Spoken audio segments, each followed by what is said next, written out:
কলকাতার জনপ্রিয় নায়িকা মিমি চক্রবর্তীর প্রতি বাংলাদেশের মানুষের ভালোবাসা আরও বেড়ে গেল। প্রিয় দর্শক, আসসালামু আলাইকুম। মিমি চক্রবর্তীর বিষয়ে কিছু কথা বলবো, তার আগে চলুন একটা ভিডিও দেখে আসি। नमस्कार। सर्वप्रथम मैं यहाँ उपस्थित समस्त गुरुजनों को मैं अपना आभार जनाती हूँ। এই মুহূর্তে উত্তাল কলকাতা, সেখানে বাংলাদেশের যে চলমান ছাত্র আন্দোলন চলছে সেই আন্দোলনের সমর্থন জানিয়ে প্রিয় দর্শক, মিমি চক্রবর্তীর একটা ভিডিও দেখলেন, কি বুঝলেন ভাই? চিত্রনায়িকা মিমি চক্রবর্তী বাংলাদেশের ছাত্রদের জন্য আন্দোলন করেছেন। তিনি মানুষদের কাছে বলেছেন, বাংলাদেশে আমার ভাই, আমার বন্ধুগণ মারা যাচ্ছে, এই রকম সংবাদ গণমাধ্যমের মাধ্যমে বিভিন্ন জায়গায় পৌঁছে দিয়েছেন। ভাই, বাংলাদেশের এই দুঃসময়ে কলকাতা শহর বাংলাদেশের জন্য আন্দোলন করেছে। দেখুন আপনারা, সেই ভিডিওতেই মানুষগুলা বলতেছে শেখ হাসিনার চামড়া তুলে নেব আমরা।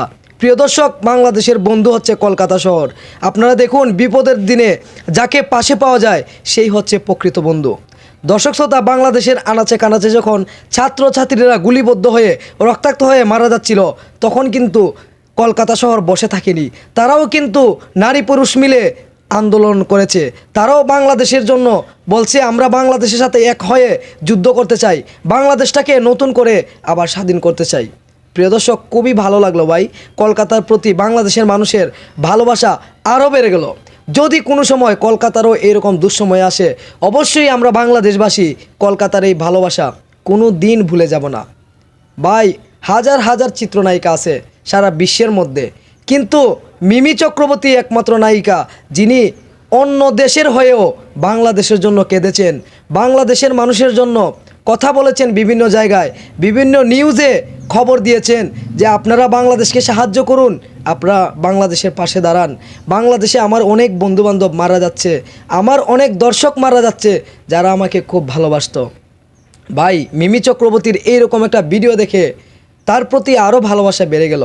যে দেখুন, নায়িকারাও বসে থাকে নাই, সোশ্যাল মিডিয়াতে যারা সেলিব্রিটি আছে তারা কিন্তু হাত গুটিয়ে বসে থাকে নাই, কিন্তু আমরা দেখলাম যাদেরকে আমরা মানবতার ফিরিওয়ালা বলতাম, মন থেকে ভালোবাসতাম, এই বিপদের সময় আমরা তাদেরকে পাইনি। এইরকম একটা কাজ, নিকৃষ্ট কাজ আমরা তাদের কাছ থেকে আশা করিনি। প্রিয় দর্শক, আমার এই ভিডিওটা দেখে খুব ভালো লাগছে। কলকাতার প্রতি ভাই আমার ভালোবাসা আরও বেশি বেড়ে গেছে যে আমাদের এই দুঃসময়ে বিপদের দিনে কলকাতা শহর আন্দোলন করেছে, দিনের পর দিন যুদ্ধ করেছে, বাংলাদেশের পাশে থাকানোর চেষ্টা করেছে, বাংলাদেশের মানুষকে সাহস দিয়েছে। এরকম একটা ভিডিও দেখে ভালো লাগলো। প্রিয় দর্শক, যদি এই ভিডিওটি ভালো লেগে থাকে অবশ্যই আমার চ্যানেলটি সাবস্ক্রাইব করবেন, আমার পাশে থাকবেন। ধন্যবাদ।